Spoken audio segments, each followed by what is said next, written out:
Welcome to my speed paint. My theme for this week's video is inspired by my failed attempt to draw a completely different picture than the one I see here. What happened was I had designed a project for myself where I was going to make a series of illustrations based off of one of my favorite books. I love drawing and I love books, and I wanted a project that would allow me to explore my style and also push myself skill-wise while also adding to my video making goals.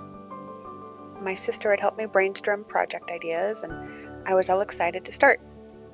And I spent a good long time working on the drawing. Only I hated it.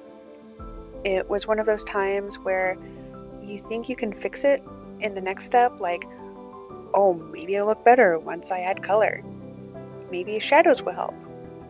And of course, the problem goes back to the beginning stages of the drawing.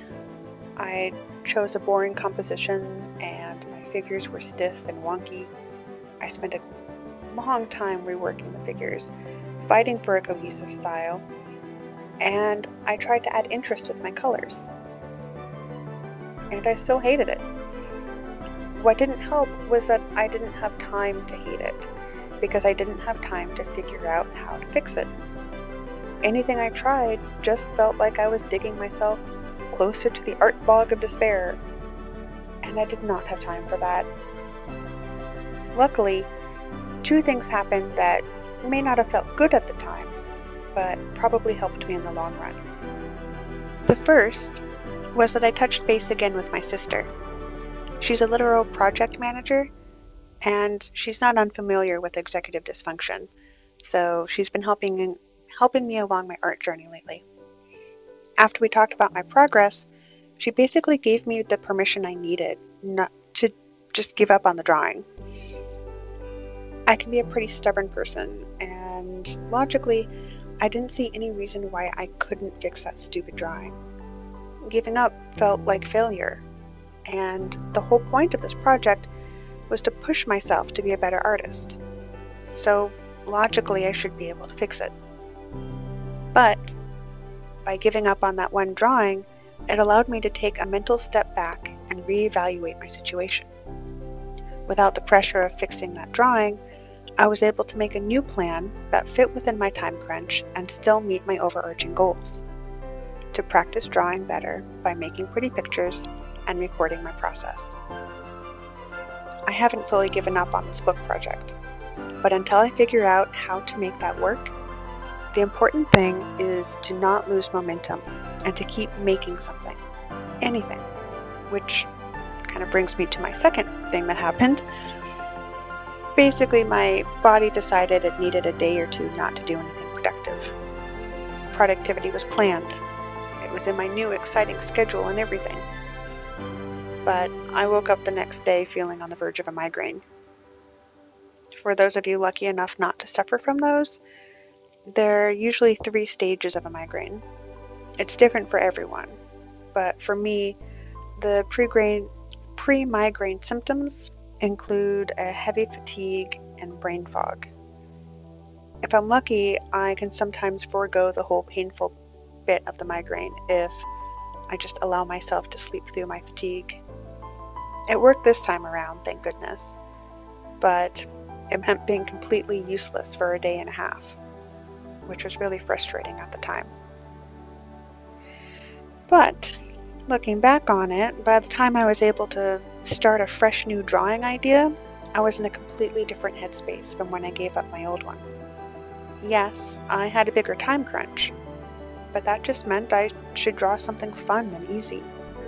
Because what I needed most was to remind myself that, yes, actually, I do know how to draw. And I can also finish something pretty. It's okay if it's a little late, because late is better than never. And honestly, I really like how this drawing turned out. I didn't worry about style, and I tried out a couple different coloring techniques, which I plan on utilizing more, and I was able to follow through with the general image I had in mind from the beginning. The whole process just felt really good to do. I think because I just let go, the more I did, the better I felt. And I know that sounds easy, and it's not. We all know how not easy it is to create beautiful, perfect art every time we try, or just in general. And there are times in my sad, brain-fogged induced state that I thought, what's the point? I should just quit altogether.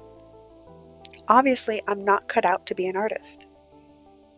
But then I'd follow it up with, okay, but I'm going to keep trying anyway. And at the time, I left it at that because honestly, brain fog doesn't really allow for deep existential conversations with yourself. But I did have a point. I may or may not be cut out to be a good professional artist, but I'm going to keep trying anyway. Because the alternative, stopping, feels way more difficult, and I'd have nothing to show for that effort. So if you're an artist like me, and you're going through a rough part of the process, remember that it's not a matter of if you're going to make something good. It's just a matter of when. So keep trying. And that's about as inspirational as I get today. I'll let you enjoy the speed painting and I'll pop back in at the end.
Sometimes watching my own drawing process is kind of crazy. Like, the sketch was barely there and barely had a form. And then, hey, wow, she learned to add depth. But why does she take so long to fix that small ear? As you'll see at the end, I did a little color tweaking after recording, but not much. And as I said before, I'm happy with the result, and I'm looking forward to making something new for next week. Anyway, thank you so much for joining me, and I hope you got something good out of this video. Making it was sort of a roller coaster of emotions, but I hear it gets easier with practice. If you'd like to help me out, then please hit that like button so YouTube gives me a chance. And if you have anything you'd like to share or any questions about my process, then let me know in the comments, and I'll do my best to respond quickly. Happy arting!